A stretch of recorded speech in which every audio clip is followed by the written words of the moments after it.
আল্লাহ পাক তার মিজানের পাল্লা নেকি দিয়ে ভরে দেবে। কদ আফলাহাল মুমিনুনা আল্লাযীনা হুম ফী সালাতিহিম খাশিউন। এই কথা নিয়ে সামান্য কিছুক্ষণ আলোচনা শুনবেন তো ইনশাআল্লাহ? ইনশাআল্লাহ ইনশাআল্লাহ। আল্লাহর রাসূল সাল্লাল্লাহু আলাইহি ওয়াসাল্লাম মৃত্যুর সময় দুইটা ওসিয়ত করে গেছেন। ইয়া উম্মতি as-salat as-salat wa mimma malakat aymanukum। হে আমার উম্মত, নামাজ পড়ো, নামাজ পড়ো, নামাজ কায়েম করো, প্রতিবেশীদের সাথে ভালো ব্যবহার করো। বলেছেন কে? মুহাম্মদুর রাসূলুল্লাহ সাল্লাল্লাহু আলাইহি ওয়াসাল্লাম। আল্লাহর রাসূল নামাজের কথা বলেছেন। আল্লাহর রাসূল অসুস্থ, চলার শক্তি আল্লাহর রাসূলের শরীর থেকে কমে গেছে। আল্লাহর রাসূল দুইজন সাহাবীর কাঁধের উপরে ভর করে মসজিদে চলে এসেছেন নামাজ পড়ার জন্য। পড়েন সুবহানাল্লাহ। দুইজন সাহাবীর কাঁধে ভর করে চলে এসেছেন নামাজ পড়তে। আমি আর আপনি, আল্লাহ পাক আমাকে আপনাকে কি দেয় না? এই জমিন আল্লাহ, এই হাত আল্লাহ, এই জেহেন যেটা আল্লাহ দিয়েছেন সেটা আল্লাহ, এই শরীর এটা দিয়েছেন আল্লাহ, সব কিছু দিয়েছেন আল্লাহ। আপনি গোলামি করেন কার? শুধু দুনিয়া নিয়ে ব্যস্ত, অন্য কোন লোকের কথা নাই। নোমান বিন সাবিত ইমামে আজম আবু হানিফা রাহমাতুল্লাহি আলাইহি, উনি একদিন এশার নামাজের সময় হয়ে গেছে। এশারের নামাজের সময় হয়ে যাওয়ার পরে দৌড়ায় মসজিদে আসছে। হুজুর ওযু টুযু করে মসজিদের ভিতরে আসছে। ইমামে আজম আবু হানিফা রাহমাতুল্লাহি আলাইহি দৌড়ায় মসজিদের ভিতরে চলে আসছে। মসজিদের ভিতরে ঢুইকা দেখে ইমাম সাহেব নামাজ পড়াইতেছে, সূরা জিলজাল পড়তেছে। সূরা জিলজালের এই আয়াত যখন ইমাম পড়তেছে, ফামান ইয়ামাল মিসকালা যাররাতিন খায়রান ইয়ারা ওয়া মান ইয়ামাল মিসকালা যাররাতিন শাররান ইয়ারা। এই আয়াত যখন ইমাম সাহেব পড়তেছে, ইমাম আবু হানিফার মাথার ভিতরে আসছে, হুজুরের মাথার ভিতরে চলে আসছে। হুজুর চিন্তা করে, হায় রে, এক যারা ভালো কাজ করলো মানুষে, এক যারা খারাপ কাজ যদি করে এইটাও তো মানুষে। আপনি যদি একটা ভালো কাজ করেন এইটাও আল্লাহর কাছে সাক্ষী দেন, একটা খারাপ কাজ করবেন এইটাও সাক্ষী দেন। ইমাম আবু হানিফা রাহমাতুল্লাহি আলাইহি যখন এই কথা শুনছে, ইমাম আবু হানিফার মাথার ভিতরে যখন এই চিন্তা চলে আসছে, ইমাম আবু হানিফা রাহমাতুল্লাহি আলাইহি নামাজ শেষ করছে, এশার নামাজ শেষ করছে। নামাজ শেষ কইরা সুন্নাত বিতর শেষ করছে। সুন্নাত বিতর শেষ করে আবার নামাজ দাঁড়িয়ে গেছে। নামাজ দাঁড়ায় মাওলার কোরআন পড়তেছে, আলহামদুলিল্লাহি রাব্বিল আলামিন আর রহমানির রহিম মালিকি ইয়াউমিদ্দিন ইয়্যাকা না'বুদু ওয়া ইয়্যাকা নাস্তাঈন। আল্লাহর কোরআন পড়তেছে, আল্লাহর কোরআন পড়তেছে। পড়তে পড়তে মুয়াজ্জিন তাকাইয়া দেখে ইমামের নামাজের ভিতরে কোনো রুকু নাই, সিজদা নাই, ধার সে কোরআন পড়তেছে, শুধু কোরআন পড়তেছে। মুয়াজ্জিনের মাথায় আসছে, আজকে ইমাম নামাজ ছাড়বে না, আজকে কোন রকম মসজিদের গেটটা লাগাই দিয়ে চলে যাই। মুয়াজ্জিন কোন রকম মসজিদের গেটটা চাপাই দিছে, চাপাই দিয়ে বাসায় চলে গেছে। ফজরের সময় যখন মুয়াজ্জিন আযান দিতে আসছে, এসে দেখে এখন ইমামের জবানে কোরআন চলতেছে, মাওলার কোরআন চলতেছে। কুল আউযু বিরাব্বিল ফালাক 113 নম্বর সূরা, এরপরে পরে কুল আউযু বিরাব্বিন নাস 114 নম্বর সূরা। মাওলার কোরআন পড়তেছে, কিতাবের ভিতরে আসছে ইমামে আজম আবু হানিফা রাহমাতুল্লাহি আলাইহি সারা রাত দাঁড়াইয়া মাত্র নামাজ পড়ছে 2 রাকাত। আর মুহাদ্দিসিন ইকরাম কিতাবের ভিতরে লেখেন, এই 2 রাকাত নামাজের মধ্যে ইমাম আবু হানিফা রাহমাতুল্লাহি আলাইহি আমার মাওলার পুরা কোরআন পড়া ফেলছে। সুবহানাল্লাহ। মাত্র 2 রাকাত নামাজের ভিতরে কোরআন শরীফ পড়া ফেলছে। আমার আপনার এই ধৈর্য আছে? এই কথা বলেন, আমার আপনার এই ধৈর্য আছে? এই ধৈর্য নাই। ইমাম সাহেব যদি লম্বা একটা সূরা ধরে, সুবহানাল্লাহ, হুজুরের তো কোনো কাজ নাই, হুজুর তো লম্বা একটা সূরা ধরে বসে আছে। হুজুরের কোনো কাজ নাই, হুজুর লম্বা একটা সূরা ধরে বসে আছে। আমাদের মেজাজ কেমন হচ্ছে আপনি চিন্তা করে দেখেন। হযরত ওমর রাদিয়াল্লাহু তাআলা আনহু নামাজের ভিতরে যখন দাঁড়াইছে, নামাজের ভিতরে যখন ওমর দাঁড়াইছে, ওমরের পেটের ভিতরে দুশমন ছুরি মারছে। ওমরের খাদ্যথলি কাইটা গেছে। খাদ্যথলি কাইটা যাওয়ার পরে এখনকার যুগের মতো তখন ডাক্তার ছিল না। হাকিম সাহেব আসছে, আইসা দেখে খাদ্যথলি কাইটা গেছে। হাকিম সাহেব ডাক দিয়া কয়, ওমর আপনার তো খাদ্যথলি কাইটা গেছে, আপনি আর বাঁচবেন না। ওমরের মাথার ভিতর চিন্তা আসছে, হায় রে আমি বোধহয় আর বাঁচবো না। কিন্তু ওমরকে যখন মারছে, ওমর তখন নামাজরত ছিল। হযরত আলী রাদিয়াল্লাহু তাআলা আনহুকে এই জায়গায় যখন আঘাত করছে, ছুরি দিয়া রক্ত বের হচ্ছে, রক্ত বের হচ্ছে, কিন্তু আলী নামাজ ছাড়ে না। কত লম্বা নামাজ তারা পড়েছে। আল্লাহর রাসূল সাল্লাল্লাহু আলাইহি সাল্লাম অসুস্থ, নামাজ পড়ার মতো ক্ষমতা নেই। আল্লাহর রাসূল কয়, যাও আবু বকরের যায় কও আমার মুসাল্লায় দ্বারা একটু নামাজ পড়াবে। আবু বকরের যায় কও আমার মুসাল্লায় দ্বারা একটু নামাজ পড়াবে। আল্লাহর রাসূল আবু বকরকে নামাজ পড়ানোর কথা বলছে। মসজিদের ভিতরে কত সাহাবী মওজুদ আছে। মসজিদের ভিতরে মওজুদ আছে আব্দুর রহমান ইবনে আউফ, মসজিদের ভিতরে মওজুদ আছে হুজুরের চাচা ইবনে আব্বাস রাদিয়াল্লাহু আনহু মওজুদ আছেন। কত সাহাবী মওজুদ আছেন। কিন্তু এই মুহাম্মদ সাহাবীদের উপস্থিতিতে আল্লাহর রাসূল বলেন, আবু বকর রে যায় কও আমার মুসাল্লায় দ্বারা একটু নামাজ পড়াবে। আবু বকর রে যায় কও আমার মুসাল্লায় দ্বারা একটু নামাজ পড়াবে। কত শান, আবু বকরের কত সম্মান।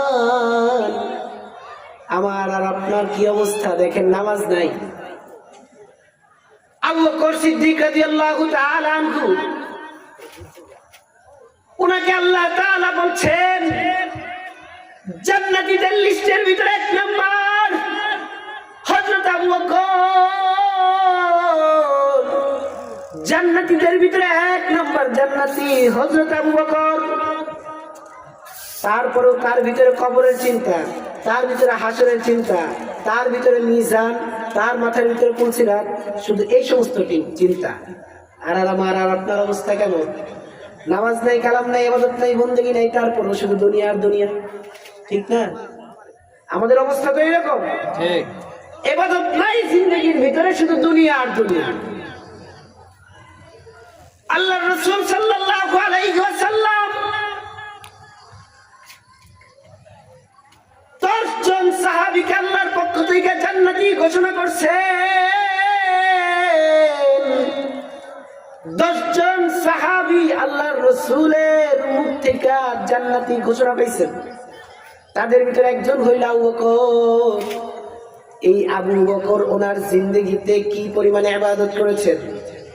আল্লাহর রাসূল সাল্লাল্লাহু আলাইহি ওয়াসাল্লাম বলেন, আবু বকর আমার সাথে যে হিজরতের একটা রাত কাটাইছে, এই একটা রাত ওজন করলে আমার গোটা উম্মতকে আল্লাহর জান্নাতে নিয়ে যাওয়া সম্ভব। কত দাম, কত ইজ্জত আল্লাহ পাক তাদেরকে দিয়েছেন। কিন্তু তারপরেও তাদের শুধু চিন্তা, হায় আমার কবর কি হবে, হায় আমার আখিরাত কি হলো। আমার দুনিয়া দুনিয়া করতে করতে তো আমার জিন্দেগি পার হয়ে যাচ্ছে। সূরা মাউন 1 নম্বর আয়াত, আরাইতাল্লাযী ইউকাযযিবু বিদ্দীন। অর্থ, আপনি দেখেন না, আল্লাহ তাআলা নবীজিকে বলছেন, হে নবী আপনি কি দেখেন না ওই সমস্ত লোকদেরকে যারা তাদের কর্মফল দিবসকে অস্বীকার করে।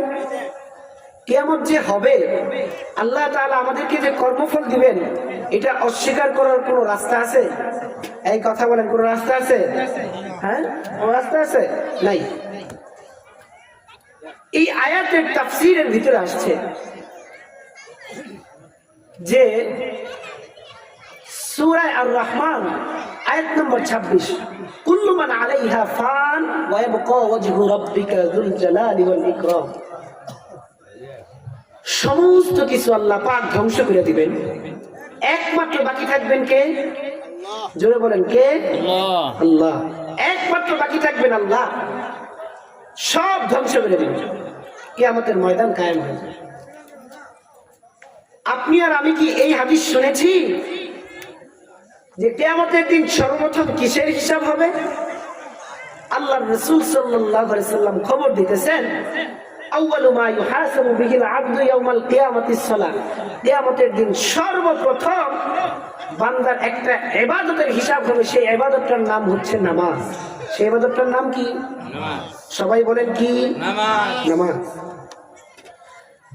কদ আফলাহাল মুমিনুনা আল্লাযীনা হুম ফি সালাতিহিম খাশিউন, এটা বুঝাচ্ছি, খুব খেয়াল করবেন।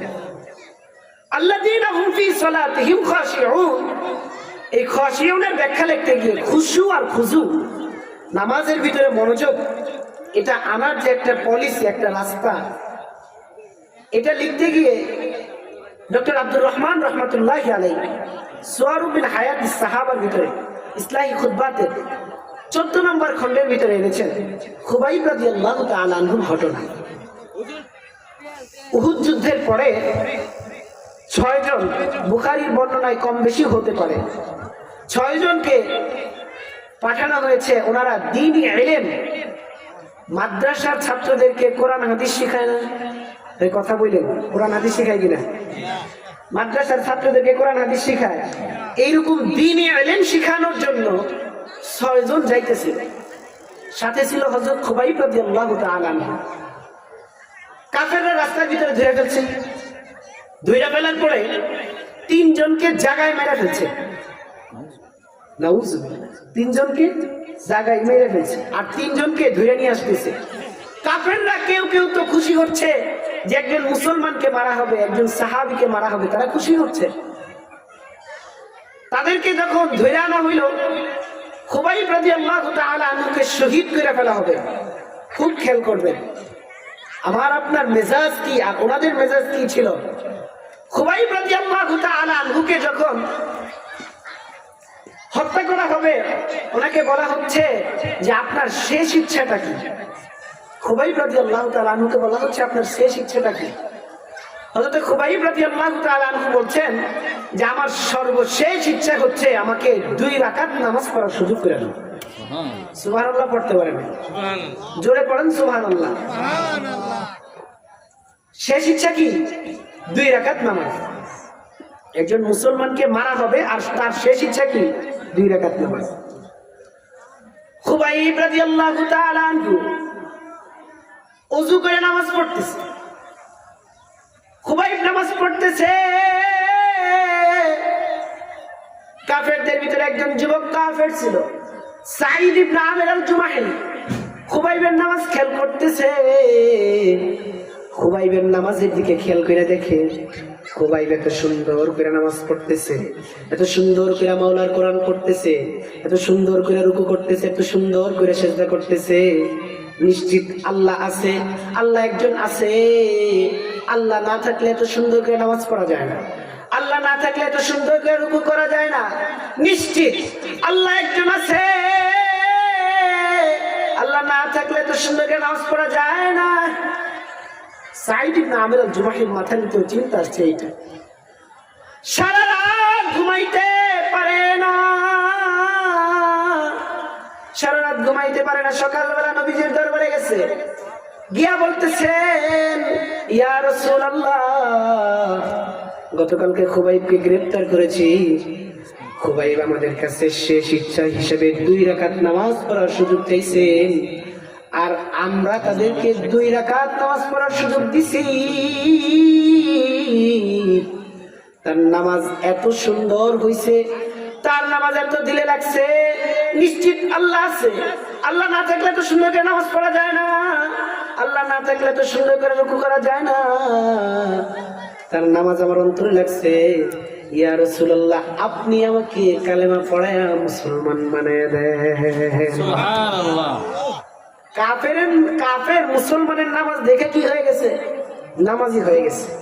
আর আমার আপনার অবস্থা কেমন? ঘরের কোনায় মসজিদ, ঘরের কোনায় মসজিদ, আজান হয়, মুয়াজ্জিন সাহেব ডাকে, এলাকার ভিতরে ওয়াজ মাহফিল হয়, তারপরেও আমার আপনার ভিতরে ইবাদতের একটা মজা পয়দা হয় না। আরে ভাই, আপনি কি খেয়াল করছেন? এই যে একটা ব্যাপার কাজ করে, আল্লাহর রাজি খুশির ব্যাপার কাজ করে। আল্লাহ যার উপরে রাজি খুশি হন তাকে কোরআন হাদিসের জ্ঞান দেন। আপনি যে এখানে আসছেন কোরআন হাদিস শুনতে আসছেন না? আরে কথা বলেন, কোরআন হাদিস শুনতে আসছেন কিনা? কোরআন হাদিস যে শুনতে আসছেন এটাও তো একটা জ্ঞানের পর্যায়ে। এইখানে আল্লাহর রহমত নাজিল হয়। আপনারা মাত্র 1 সেকেন্ড, বেশি না, কতক্ষণ, 1 সেকেন্ড জাহান্নামের আযাব ভোগ করার মতো ক্ষমতা আমাদের নাই। আছে? নাই। 1 সেকেন্ড জাহান্নামের আযাব সহ্য করার ক্ষমতা নাই। কিন্তু আমি আর আপনি এমন ভাবে চলি, মনে হয় কি আমাদেরকে কেউ বলে দিছে আমরা জান্নাতি। ঠিক না? এক এলাকায় আব্দুল আজিজ মুহাদ্দিস দেহলভী রাহমাতুল্লাহ আলাইহির জামানায় একজন এলাকার ভিক্ষুক ছিল। ভিক্ষুকে ভিক্ষা করত, আর নেককার যে ছিল সে শুধু দান করত। খুব খেয়াল করবেন, নেককারের কাজ কি? দান করে। কথা বলে, নেককারের কাজ কি? দান করে। আর ভিক্ষুকের কাজ কি? ভিক্ষা করা। ভিক্ষুক ভিক্ষা করতো, হঠাৎ করে কয়দিন ধরে এই ভিক্ষুকটার আসে না। এখন নেককারের ভিতরে কাজ করতেছে, হাই রে এই লোকটা হঠাৎ করে আসে না, ঘটনা কি? একটু খবর নিয়ে দেখি। খবর নিয়ে দেখে লোকটার বাসায় গেছে। বাসায় যায় দেখতেছে লোকটা বিছানার ভিতরে পড়া, অসুস্থ। তো অসুস্থ লোককে দেখতে যাও তো সওয়াবের কাজ। হাদিসের মধ্যে আসছে কেউ যদি অসুস্থ রোগীকে দেখতে যায় 70,000 রহমতের ফেরেশতা তার জন্য দোয়া করতে থাকে। সুবহানাল্লাহ। আমরা অসুস্থ রোগী দেখতে যাবো তো ইনশাআল্লাহ। এতে মহব্বত বাড়ে। মহব্বত কি বাড়ে? এই লোকটা যখন ভিক্ষুককে দেখতে গেছে, যায় দেখে এই ভিক্ষুকের বিছানায় শায়িত। ভিক্ষুকরে ধরে বলতেছে, ভাই আজকে কয়দিন ধরে আপনি ভিক্ষা করতে যান না, আপনার যেই পরিমাণ ভিক্ষা এই কয়দিনে জমা হয়েছে আপনার জন্য নিয়ে আসছি, ধরেন। আমার নেকের কাজ, আপনার জন্য সাদাকা রাখেন। ভিক্ষুককে যখন দিছে, ভিক্ষুক তো অসুস্থ। ভিক্ষুক বলতেছে যে, হাতটা ধরে বলতেছে, ভাই বর্তমানে এই অবস্থায় এই পরিস্থিতিতে আপনার চেয়ে আপন আমার কেউ নেই। আমার একটা আবদার, সেটা হচ্ছে আমি যদি মারা যাই আর আপনি যদি শুনেন আমি মারা গেছি, আপনার হাতের এক মুঠ মাটি আমার কবরে আমি চাই। এটা ভিক্ষুক আবদার করছে। তো একটা লোক বলছে ঠিক আছে, বাসায় চলে গেছে। বাসায় চলে যাওয়ার পরে সকালবেলায় খবর গেছে যে ভিক্ষুক মারা গেছে। দাফন কাফন করছে। করার সময় এই যে নেককার লোক, ওনার পকেট থেকে ওনার একটা দরকারি কাগজ কবরে পড়ে গেছে। কথাটা বুঝার চেষ্টা করবেন। কবরে যে পড়ে গেছে ওনার আর জেহেনে নাই কথাটা। কবর টবর দেওয়া শেষ, হঠাৎ করে স্মরণ হয়েছে, কিরে আমার পকেটের যে একটা দরকারি কাগজ ছিল মনে হয়তো কবরস্থানে কবরের ভিতরে পড়ছে। গেছে, এলাকার ইমাম দেখেছে, যে বলতেছে যে হুজুর এরকম এরকম ঘটনা, যে আমি কি উঠাইতে পারবো কিনা? তো বলছে যে যান, উঠাইতে পারবেন। তো উঠাইতে গেছে, যে কবরটা একটু ফাঁক করে দেখে যে না, কাগজটাকে যেন যত্ন করে রেখে দিছে। সুবহানাল্লাহ, যত্ন করে রেখে দিছে। কাগজটা নিতে গিয়া কাঁচা বাঁশ, তো কাঁচা বাঁশের আশ্রয় লাগিয়া হাতটা একটু কাইটে গেছে। কাইটা যে গেছে, এই কাটা তো আর ভালো হয় না। অনেক ওষুধ টষুধ নেওয়ার পরেও ভালো হয় না। জামানার মুহাদ্দিস আব্দুল আজিজ মুহাদ্দিস দেহলভী রাহমাতুল্লাহ আলাইহির কাছে গেছে। যাওয়ার পরে হুজুরকে দেখাইছে যে হুজুর দেখেন, অমুক দিন কবর দেওয়ার সময় এক লোকের কবরস্থান থেকে বাঁশের আঁচল লাগা হাত কেটে গেছে। এই কাটা এখনো ভালো হইতেছে। হুজুর বলতেছেন রোহানিয়াত তো ওনাদের ভিতরে এমন ছিল, দেখে বলতেছে যে তোমার এই কাটাটা যে বাঁশ দিয়ে কাটছে, এই বাঁশের উপরে সামান্য সময় এই কবরে জাহান্নামের আগুন জ্বলছে, আর জাহান্নামের আগুনের একটা আসর এই বাঁশে পড়ছে, আর এই বাঁশ দিয়ে তোমার হাত কাটছে, এই কাটা মরার আগে ভালো হইল না। নাউজুবিল্লাহ। লোকটা কথা শোয় না, হাউমাউ করে খাইতে দিয়েছে। চিল্লায় চিল্লায় কাঁদতেছে, হায় আমার কপাল বুঝি পুড়ে গেল, সামান্য আসল লাগা বাঁশ দিয়ে হাত কাটছে, এই হাতই ভালো হয় না, আর যদি জাহান্নামের আগুন আমার ঘরে আমার কবরে চলে আমার কি অবস্থা হবে, এই চিন্তা কইরা কাঁদতেছে। আল্লাহ আমাকে মাফ করে দেন। আব্দুল আজিজ মুহাদ্দিস দেহলভী রহমাতুল্লাহ আলাইহি চোখের থেকে পানি নিয়ে হাতের মধ্যে মুছে দিছে, সাথে সাথে হাত ভালো হয়ে গেছে। সুবহানাল্লাহ, জোরে কম, সাথে সাথে ভালো হয়ে গেছে। আব্দুল আজিজ মুহাদ্দিস দেহলভী রহমাতুল্লাহ আলাইহি ছাত্রদেরকে বলতেছে, এই ছাত্ররা, এটা কিন্তু আমার কারামত না, এই যে বান্দা জাহান্নামের ভয়ে যে বান্দার চোখ দিয়ে পানি বের হয়েছে, জাহান্নামের ভয়ে বান্দার চোখ দিয়ে যে পানি বের হয়েছে, এই পানি জাহান্নামের আগুনকেই ঠান্ডা করে দিবে। আর এটা তো জাহান্নামের আগুনের সামান্য কাটা, জাহান্নামের আযাব কি কঠিন। তা আমরা কমস কম জাহান্নামে না যেতে চাই, নেককারদের সোহবতে থাকতে চাই তো ইনশাআল্লাহ। ইনশাআল্লাহ, জোরে বলেন ইনশাআল্লাহ। ইনশাআল্লাহ। আল্লাহ পাক সবাইকে নেককারদের সোহবতে থাকার তৌফিক দান করুন।